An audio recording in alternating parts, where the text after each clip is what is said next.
2020, a new decade, a new year, a new government, and one not-so-new focus. We're going to get Brexit done.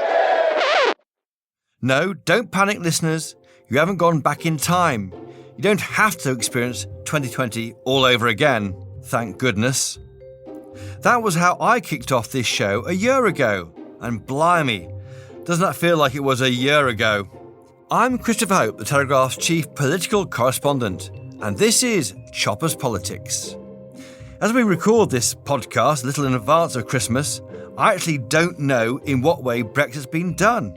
Is there a trade deal or no trade deal? But this time last year, I was in my beloved Red Lion pub in Westminster, and we were in the flush of the recent general election. We'd barely finished our turkey and mince pies, and I was joined in the pub by then Transport Minister George Freeman MP and former Government Special Advisor Jason Stein to lay out their predictions for the year ahead. Now, obviously, something fairly major happened that nobody could have predicted: coronavirus. But we thought it'd be interesting to look back at what George and Jason thought about other things that may have happened in the coming 12 months, and to see how, well, wrong they often were. And later in the programme, I'll be joined by pollster Deborah Mattinson, who's been back to some of those red wall seats that Boris Johnson won in the 2019 general election to see how he's gone down 1 year on. And also, she offered up some forecasts for 2021. But back to George Freeman and Jason Stein. George and Jason, we're meeting virtually, but welcome both. Nice to be back, Choppers. Thank you for having me, Chopper. Another quiet year. Yeah, we'll come into that soon. It's not quite the year you guys forecast, but we'll come to that as well. We want to interrogate you to see if you kept to your New Year's resolutions. George, here's your New Year resolution, which you set for yourself at the beginning of 2020. Switching to a hybrid. That means a hybrid car. Are you in a hybrid car, George, or are you still powered by the internal combustion engine?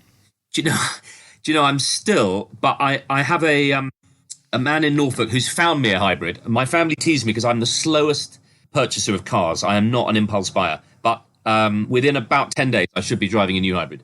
Jason Stein, let's hear what you have to say. Here we go. Probably to spend less time texting while walking. I'm not quite sure I actually achieved that New Year's goal, I must be honest. Have you ever walked into a lamppost while texting? Yeah, I've done loads. I've walked into lampposts, almost walked into cars. It really hurts! Tables and chairs, all sorts. And just to prove that we are a 360 podcast, here's what I claimed my resolutions were this time last year. My resolution is, I think, to tweet a bit less and try and cut down red meat, join my daughter who's a vegetarian. No, I failed on both those counts. In fact, my daughter has come back from being a vegetarian to enjoying a Sunday roast. So I think that's a complete fail on behalf of the Hopes. But moving on, because it's my show, I can keep talking over you two. Let's start with the B word. As we're recording this a few weeks in advance, it may all have changed by the time this goes out. But as it stands, no deal may happen, but a deal is looking a bit more likely, a trade deal, I should say. Now, George, here's what you said this time last year. Don't forget, at that point, we hadn't left the EU. Brexit was going to happen, maybe, on January the 31st. Let's see what you said. You know, after 3 years of endless knife-edge votes, rebellions, constant division, we're just back to business. And I think, for what it's worth, 12 months is plenty of time to negotiate a comprehensive deal going forward. George Freeman, plenty of time? Yeah, time isn't the problem. I'm told that 97.5% of the detail is all agreed. We're just now in the end game of the negotiation. I'm going to stick my head on the block. I think Boris is going to pull it off again, and we will go into the new year not over a cliff edge into no deal, but with a sensible compromise that sees us continuing to trade with the freedom to diverge increasingly tomorrow. Now, Jason Stein, you'll undoubtedly also be mildly disappointed by how things have gone this year, judging by what you said last year. I'm sort of lamenting the introduction of trade policy into our public discourse. Public discourse dominated by trade talks, and it is dull as dishwater. Is it as dull as dishwater, Jason? I actually have found it extremely dull the last few weeks. I mean, like George, I think there will be a deal in any negotiation right towards the end. There's a lot of posturing, a lot of playing to domestic audiences. To some extent, I have a huge degree of sympathy with Emmanuel Macron. I don't think anyone wants to see Le Pen and her party take power in 18 months. So I understand why he has to do what he has to do. But I think rooted in my belief that there will be a deal, I have found the machinations of the last couple of weeks a bit tedious. I think even papers, broadly on average, it's not been splashed every day in the way it was 2 years ago. Obviously, that's partly to do with COVID, but I think also partly to do with just a little bit of fatigue. I think, we know what the issues are, fishing and level playing field. I think both sides need, probably move a little bit on both issues. And that will end up getting us a deal. And, I'm hopeful of that. But I think what this year has shown, unfortunately, what's hit us with COVID and the economic damage and the toll that's taken, nothing compares to that. No one wants no deal, but, I think there will be a deal. Yes, and none of you, of course, forecast the black swan event of 2020, which was the coronavirus pandemic, which was emerging when we spoke a year ago, but no one thought, frankly, it would change all of our lives in the way it has done. George Freeman, you're a former life sciences minister. You must be terribly proud of the science in this country. Certainly, civilians like myself are amazed by it and how it's led the way globally. When are we over this? When are we out of the coronavirus woods? It's been an amazing year for British science, actually. And I am proud, actually, because some of the reasons why we've been able to do this go back to reforms we put in place 7 or 8 years ago. Genomics, the reason we were able to get a vaccine so fast is that we could sequence the genome of this bug within weeks of getting it out of China. By the way, if we got it out of China a few months earlier, we'd have a vaccine already. And secondly, the MHRA reforms that we put in place as part of my accelerated access package have really helped the MHRA to be quicker. So this is a good story, actually, of UK leadership, genuinely. The MHRA being the body which approved the vaccine. Yeah, the regulator, the medical regulator. It has been a great year for British science. What I was going to say is, a vaccine isn't a cure. And the truth is, I think it's going to take several months to vaccinate enough people to be able to get the economy back. And at the rate that COVID looks at the moment going into Christmas season, feels like we're going to have another lockdown in January. So when will we get back to normal? I think it's hard to see before late spring, early summer. In terms of months, what month is that? Whitehall deals in seasons, so they can't be held to account on dates. What month are you talking about by late summer or like late spring, early summer? So I think it depends on the weather. If we have a really bad, cold, miserable Easter and a beast from the east like we've had in April, May, then, the virus does well in those temperatures. Then we could be struggling and, still in disease management in May. If we have a good spring, lots of sunshine, daffodils, high temperatures, then you could get to the May bank holiday and basically COVID is really on the wane and we can open up pubs and we can getting back to normal. So we can shake hands in the Red Lion pub in May. Or hug each other, Choppers, Or hug. I'll give you a hug, George, no problem. Modern men. Jason, do you agree? Actually, I agree with George on a lot there. I think it will take time to get this thing rolled out. Even after it's rolled out, clearly the people who aren't vaccinated will still be able to be infected, although it's sort of hopefully, harder to be infected. And I do think, Chopper, a lot of the behavioural change that we've undergone this year will last. I think for a lot of people, they find wearing a mask very comforting. It's a face nappy, Jason Stein. I didn't say I found it very comforting. In fact, it's very uncomfortable. But I think people, when they're travelling on public transport, actually, I don't really see many people who don't comply. I think mask wearing probably is here to stay for a lot longer. And actually, I think so is intense hand washing and people carrying around Dettol hand sanitizer things too. I think we will be. I think Jason makes a really interesting point. I'm not sure people all want to go back. Of course, we all want to be able to go out and touch each other and have fun and socialise. But I think one of the things that's happened this year is a lot of people have discovered the joy of not sitting in a car, commuting, not standing in a train, working from home, breathing clean air. This is going to be a bit of a change in patterns of work. So I'm not sure we will go back to normal like 2019. I'm going to ask you both a question, yes or no. Will coronavirus be beaten in a year's time? Jason Stein. Yes. What I mean by beaten is that we know social distancing. You'll be able to basically do what you want. Right. George Freeman, Yes or no? No, it'll be a constant background threat, like flu, like a very bad flu. But in terms of its threat to the economy, it'll be totally beaten, yeah. Well, let's hope so. Now, Jason Stein, you did predict something that might occur to cause Tory infighting. At the moment, the opposition to Boris Johnson is from within his own party. So, similar to... Not even sure that's there anymore, Jason. No, not at the moment, but I mean, like, things, dividing issues... Dividing issues always come up.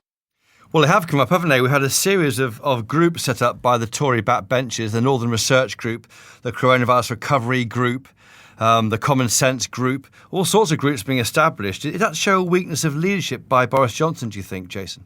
Yes and no. They don't show a weakness of leadership that they're created, because basically backbenchers always have to find something to do. And as I said to you, if coronavirus didn't happen, something else would have happened. That's just politics. That's the way backbenchers are.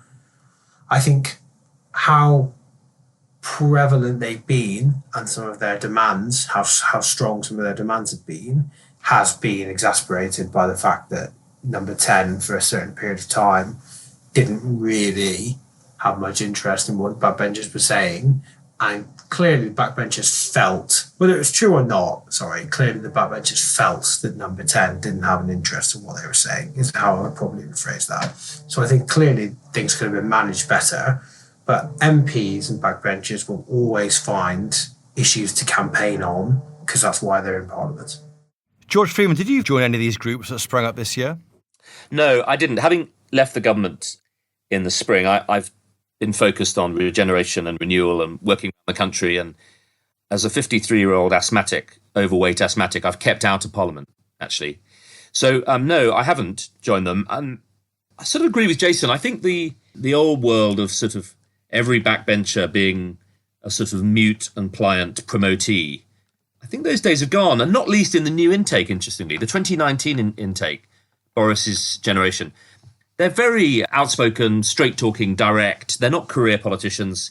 They want to get the job done. They don't really care if they ruffle a few feathers. I think it's good. It's really good for our democracy. Quite challenging for Number 10 in the Whip's office. I think with Dominic Cummings' heavy influence, there was a slightly provocative sort of sense of a contempt for, the kind of traditional niceties of parliamentary politics.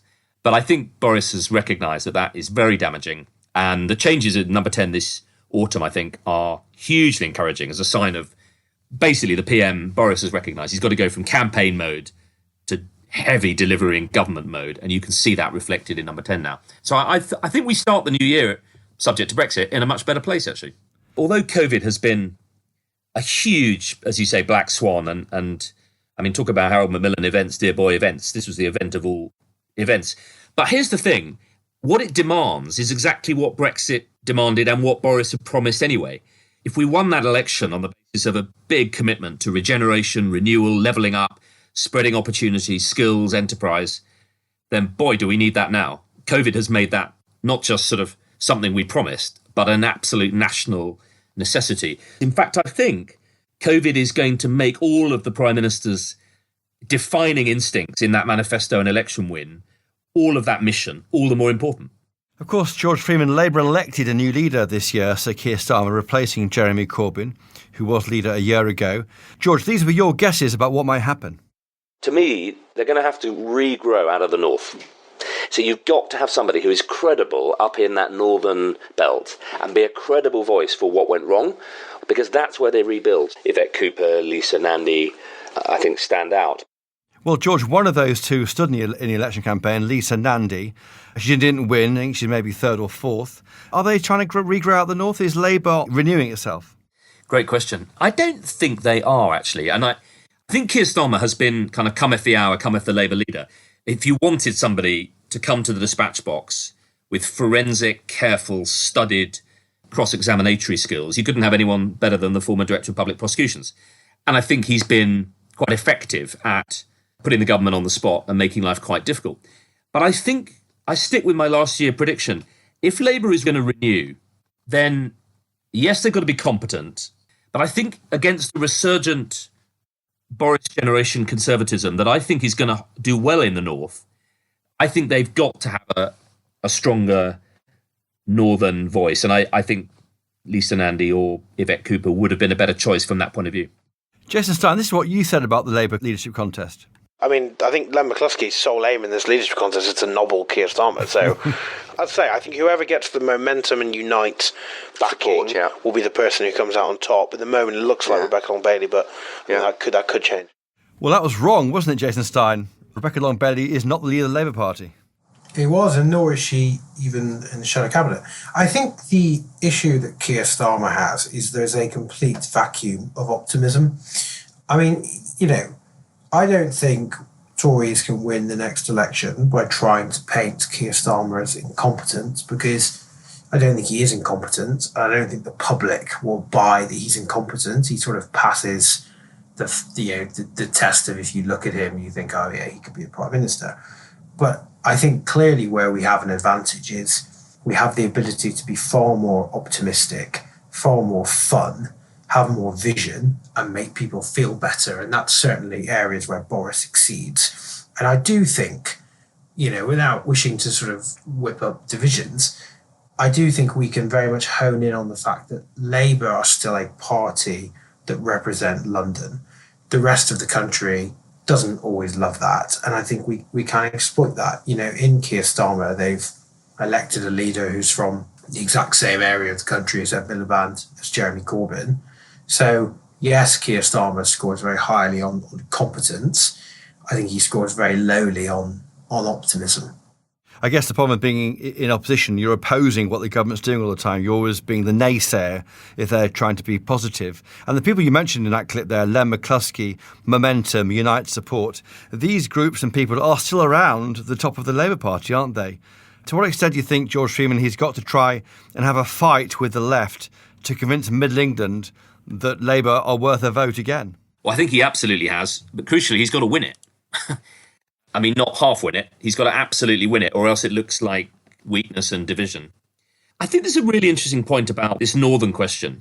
This could be really sticking my head on a block for next year's predictions, choppers, but it's become quite common for people to say, oh, the Conservatives are going to struggle to hold the blue wall, the northern seats. It'll be a one-shot wonder because of the Corbyn factor and Brexit. I beg to differ. I think that, if anything, we're on track to lose support on Brexit. As we're recording, no deal looks quite likely. We may well find that actually we lose some of our more traditional, professional, corporate, southeastern, core professional belt. But I think we'll hold quite a lot of those blue wall seats for two reasons. Firstly, a lot of our newly elected MPs are very energetic, real campaigners, street fighters, and they are very local and committed to making a real change locally. And secondly, I think if we end up with a really serious post-COVID recession and Brexit deal is made our recovery slower, I think we may find quite a lot of impatience in our traditional backbone, the sort of southeast professional vote base, where Keir Starmer might look a more moderate, professional, responsible sort of prime minister for them. Now, another moment from the year was, of course, the US presidential election. And Jason, you said you thought Trump would win. Return to your favourite topic of trade, you forecast there would not be a US-UK trade deal by the end of 2020. Frankly, a US trade deal, let's sort of put the politics aside here, is going to take a very, very long time and may never happen because the economics of it are simple, that they are going to want access to agriculture, and there's going to be a huge resistance to that in this country. And any trade deal that might take place, it's going to take a very long time. Is that still the case, Jason Stein? I think that was spot on, actually. There has been a huge backlash by certain members of the Tory party and by certain newspapers, although not this one, I don't think, Chopper, against the US trade deal. I mean, I did think Trump would win, and I think even if he'd handled COVID slightly better or run any sort of coherent campaign, I think he could have won. I think in terms of the US trade deals, still a very difficult one to do. I mean, we've got a lot of things that are much closer. Australia, New Zealand are much more advanced, and clearly the talks with the US still do rest on that issue of agriculture, and it's a very difficult one to square. George Freeman, is President Joe Biden bad for Boris? I don't think so, actually. I mean, I think it's true that sort of Boris had positioned himself so that Trump's presidency and the phenomenon of Trumpism seemed to reinforce, in some ways, a kind of insurgent conservatism that Boris represented. But I think Boris is a flexible enough figure and actually at heart a one-nation liberal internationalist enough to his bones to work very closely with Joe Biden. And if you judge actually what Boris has done as Prime Minister, just separate the sort of Daily Mail headlines from actual policy, very international, very green, very progressive, very interventionist. I think those instincts will resonate with Biden. Jason Stein, will there be a US-UK trade deal this time next year? Yes or no? No, I think it will take a little longer. George Freeman, same question. No. I negotiated with the Americans when I worked for the National Farmers Union years ago. We Yes. already have huge trade with America. The things they want are the two things we can't give them. They want to dump food and they want the NHS. Both of them we've said they can't have, so no. Jason Stein, as an aside, you also forecast that Kim Jong-un from North Korea might visit the White House this year, as in 2020. I did. Unfortunately, travel was curtailed. Oh, but for COVID. Okay. Do you think by this time next year, George Freeman, he will have accepted he'd lost the US election? I doubt it. No, it was a China virus and it was a conspiracy, liberal machine. I think he's been sort of quite effective in some ways. Some of his reshoring, some of his economics. The reason people voted for Trump in so large a number is that for many working American families, they were better off. But he was sort of deeply, deeply unattractive and more than that, kind of disgraceful in the biggest sense of the word to that sense that a global leader should embody the very best of America's values and instincts. It's an old tension, actually. What's more important to you, effectiveness or kind of attractive statesmanship? They don't always go together. Now, in slightly unusual predictions, Jason, you forecast that e-scooters will become roadworthy. Any more forecasts on that front? Well, I gather there are trials underway in various parts of the country. I've always been a little wary of them because I've seen in Israel the streets of Tel Aviv, which are now littered with these scooters. But I think broadly they're a good thing, especially if they sort of reduce the number of emissions that are pumped out. I like them. Again, I know that sort of certain... I see the Daily Mail and the Mail on Sunday obviously have campaigned hard against them. I suspect, perhaps Lord Rothermere was hit by one. I think that horse has bolted. I think they're going to be around for a while, e-scooters, aren't they? I think so. George Freeman, you, at the time, I should remind listeners, you were the Minister for Innovation at the Department for Transport. This is what you said. This will be the year where we begin to see a whole new world of low-level aviation, helicopters, electric planes. We are determined in this country to lead in the revolution of clean transport. Electric planes sound amazing. Mm-hmm. Not this year, though. There is one service already just starting this year, which I'm going to see.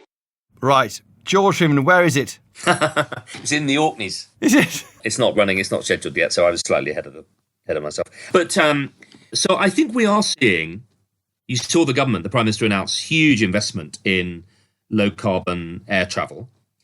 And I did actually get the e-scooters passed. That was one of the things I did before I left DFT, and have set up a scheme where cities can put in place scooters and they're properly regulated and licensed, so we don't have a free-for-all.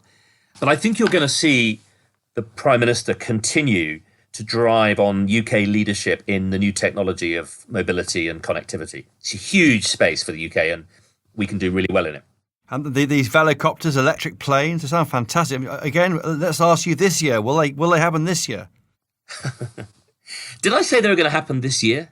I did say not this year, though, and you said there's one service already starting this year. Yeah, helicopters is probably a decade away. I think there is a real challenge and an opportunity for sort of medium altitude flight. I think within 10 years, Choppers, you will be taking a helicopter. Chopper in a chopper in 10 years' time. Got you, okay. Now, forecast you haven't mentioned yet for 2021. Jason Stein.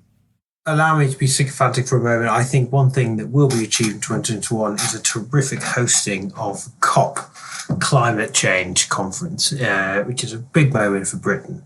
I think one where we will step up to the mark and deliver genuine changes that help improve our planet. Well, it's certainly going to happen. I mean, unless it's delayed again by another COVID outbreak. The question is whether it will deliver any meaningful change, though. I mean, George Freeman, are you confident that the COP summit in November in Glasgow will actually work?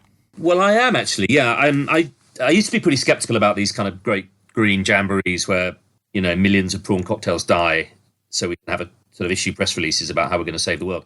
Actually, I think because of the timing of COP with a post-COVID sort of international conversation about how we build back better, I think this is going to be a moment where governments across the G20 commit to a much cleaner and healthier model of growth, so that as we fire up the engines of globalization, this time we're building in low carbon growth and health, workplace health, workforce health, fundamentally in our growth model. And I'm running an international commission on the health side of that. I genuinely think 2021 could be a bit of a fresh start. Exciting year. New Year's resolutions. Jason Stein, what's yours?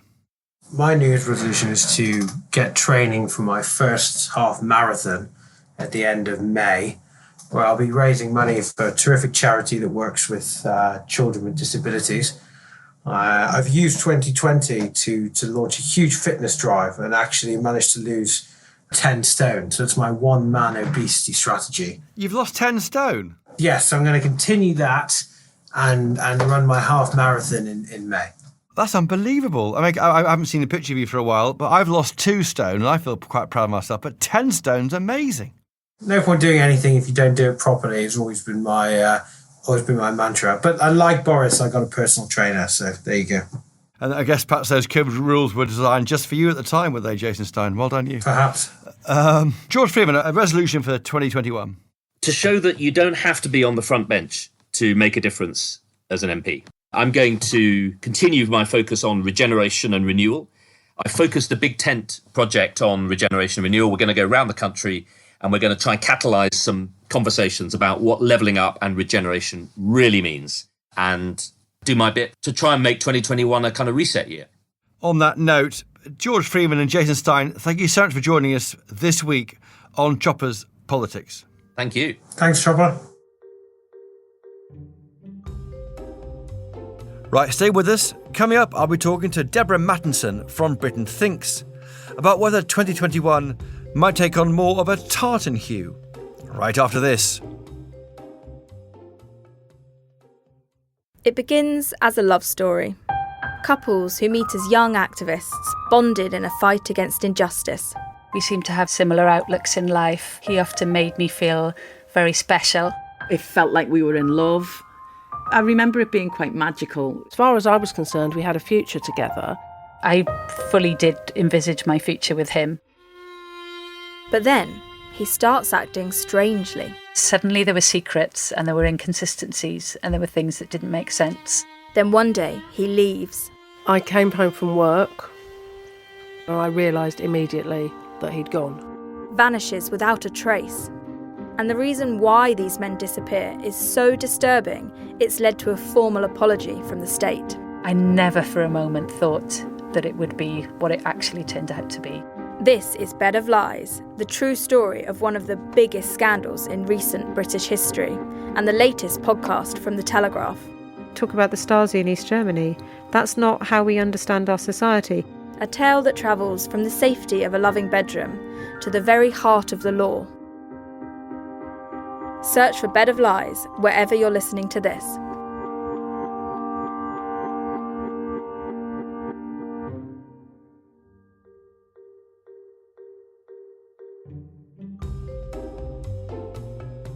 And we're back. Now, our next guest spends the time talking to voters about what they want from their political leaders. Deborah Mattinson, pollster extraordinaire, the person with her fingers on the pulse of what makes everyone tick. Welcome to Chopper's Politics. Hi, Chris. Well, you've been back to speak to some of the people you spoke to for your book, Beyond the Red Wall. Do you think confidence in the government has changed as the COVID crisis has gone on?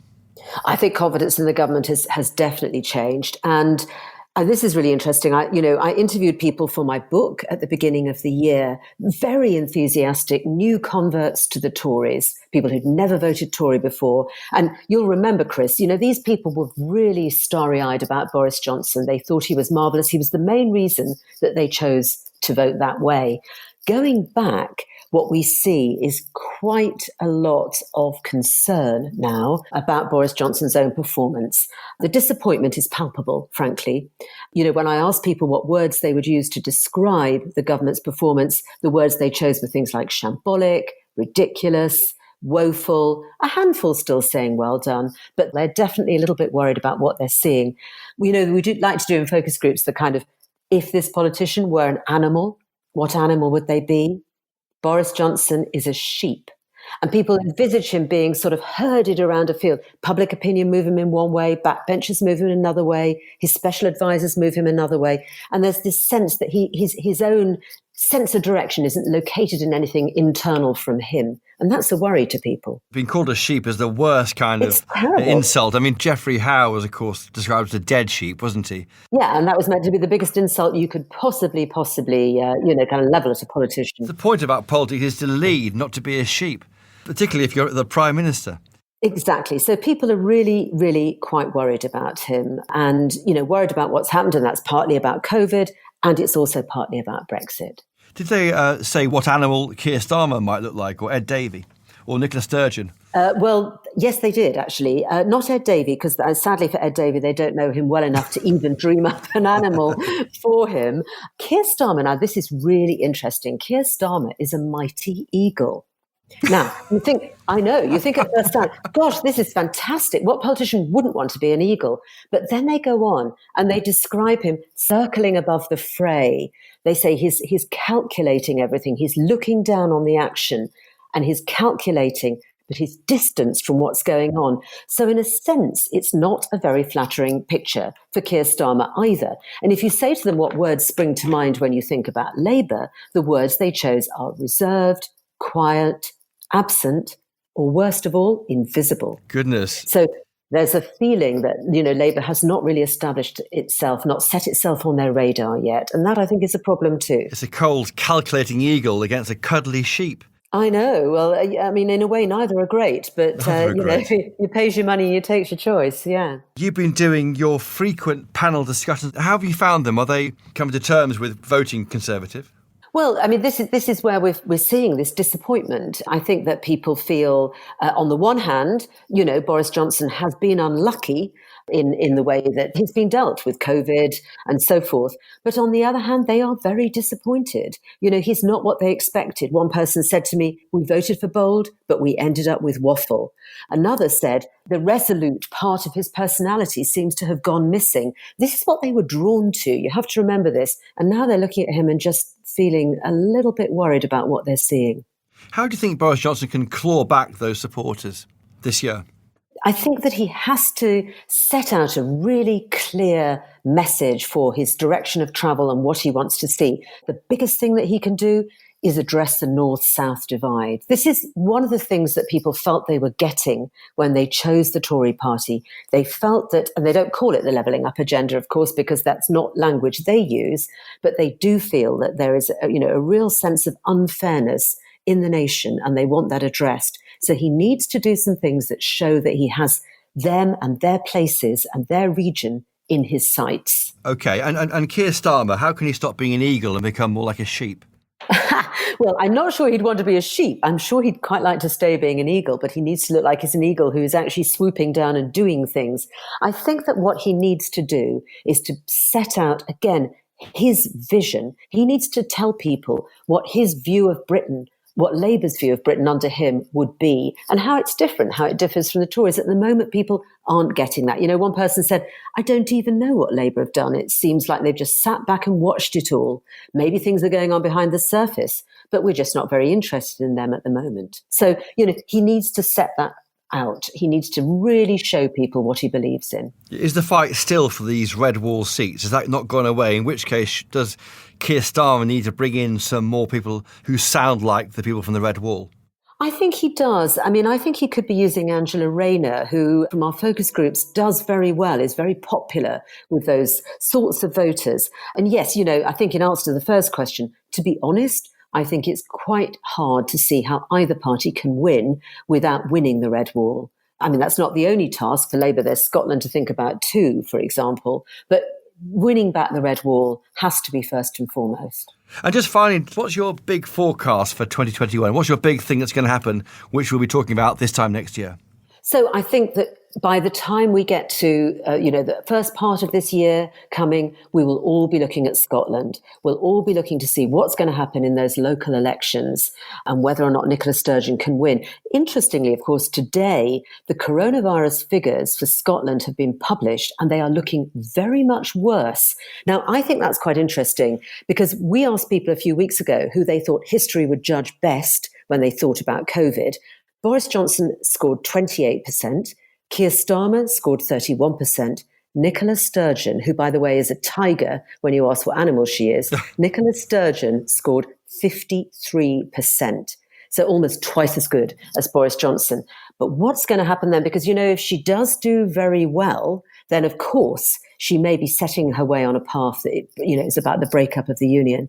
But if she does less well, if these COVID figures start to have an impact on her reputation, then, it's all up for grabs, I think. I should say we're recording this podcast about a week before Christmas, which could mean those figures change. But certainly the way that Nicola Sturgeon has owned those figures and owned the presentation has helped her in the polls and helped her with this idea of being a tiger. You said that if the SNP win the elections in May, surely it's by how much, right?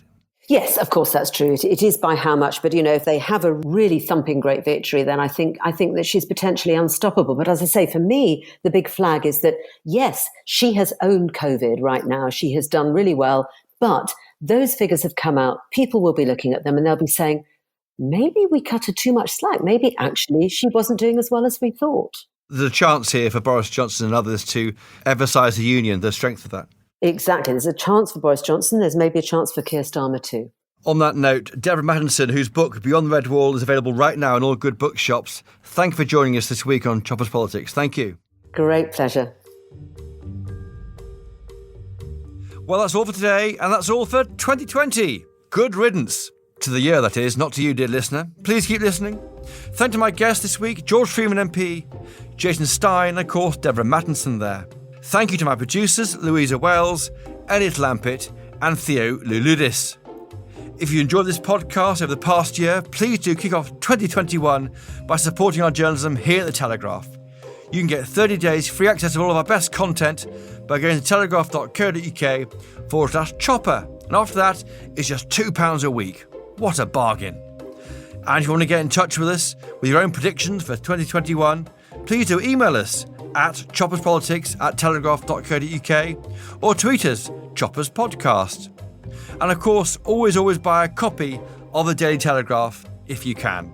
And it goes without saying, from me and the team here at Choppers Politics, we wish you all a very happy new year with health and happiness to you all for a brilliant 2021. Cheerio!